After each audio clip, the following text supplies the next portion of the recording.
Thank you for your time, champion. The Dirrell fight. Were you happy with your performance? Were you disappointed with the draw? Afterwards, looking back, how do you feel about it? Technically, I was very disappointed with the draw, you know. But again, I'm always happy keeping my belt back. The draw is always, you know, the best thing. I didn't lose my belt, you know. Just a bit disappointed. I know that I wasn't like the good sport, like kind of like a friendship sport after the just trying to get the draw. I'm not supposed to leave the ring, supposed to be in there and try to, you know. So okay, I get the draw. I didn't get no loss for my record, you know. Just to try to be in, pull out and talk to people and shake hands, you know, and being, you know, it's just sport, you know, about anger or, you know, or try to get too much upset about people, you know. And at the end of the day, you know, nobody wasn't so happy, you know, to see what he did. But at the end of the day, I'm just happy, you know, I'm still watching. And the WBC has made Julio Cesar Chavez Jr. your mandatory. Yeah. It's a good fight. You look forward to that fight? Oh, I'm very looking for that fight, you know, to fight Julio Cesar Chavez, you know. I fought Mexican before, Antonio Pemba. Again, to me, to fight Julio Cesar Chavez, to me, it's a good fight, you know. It's a fight people that want to see, you know. And I'm just looking for to try to see Julio Chavez, you know, to try to see exactly the date, you know, when, you know, it will be available to me to fight him. I'm just very happy the number one, you know, is the kind of fight I want. I want to fight him. I'm looking forward to fight him this year. And I suppose because also he's got a big name, and he brings a lot of fans, big Mexican audience. So Sakia Biga versus Julio Cesar Chavez Jr. That's a big fight in America on American television. Of course, the big fight, you know, where why is that, you know, he did in the sport, you know, Idat was one of the best champions. When I was growing up, you know, I always fought Idat, you know, and Idat, all the Mexicans, they love Idat, you know, and to me to fight, you know, his son Julio Cesar Chavez, for me, he can just be a great, you know, bringing many fans.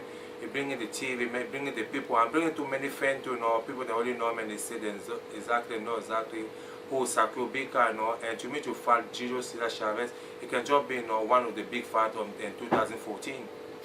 Looking at the Dirrell fight, what things do you need to work on? What would you like to improve on this year? Anything that you picked up, or you're pretty happy? I'm very happy. The thing I'm looking at the fact that I need to work for my. I'm a little bit too happy with them. Always say that. Maybe it's a part of thing I need to work at, you know, to try to be a little bit short and a little bit tiredness. But at the end of the day, you know, how I say to you, every time I say, because sometimes when the fight is always 110% mile, you know, like go too fast, sometimes I never control my temper. I think the next time I need to try to control my temper and try to be a little bit calm and just trying to be, you know, and working hard, say working, go in the gym and try working for the oneness thing there, like oneness left hook. Just try to put my shot, everything together, you know, make it that very short and making, maybe if I can put that very short, every time I always I'm a very good boxer. And the sparring and the fight is always different story. And the sparring, I spar people very good, and the fight I'm a little bit wild. I think that maybe that thing I need to work out in the gym. Sakia, looking at the rankings, the other champions out there, is that a goal of yours now, that you are a world champion, that you want to become a unified world champion and win more belts?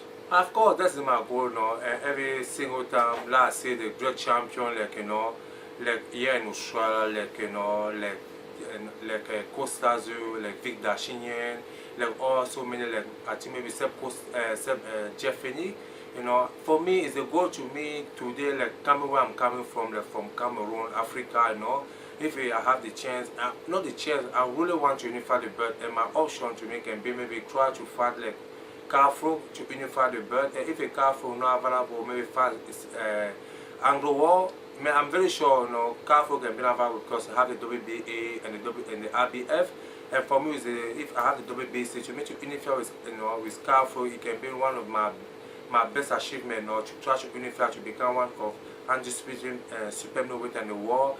So like try to make people in Africa and people in Cameroon, you know, just to be for themselves. Again, people living here in Australia, because people they only did that in Australia.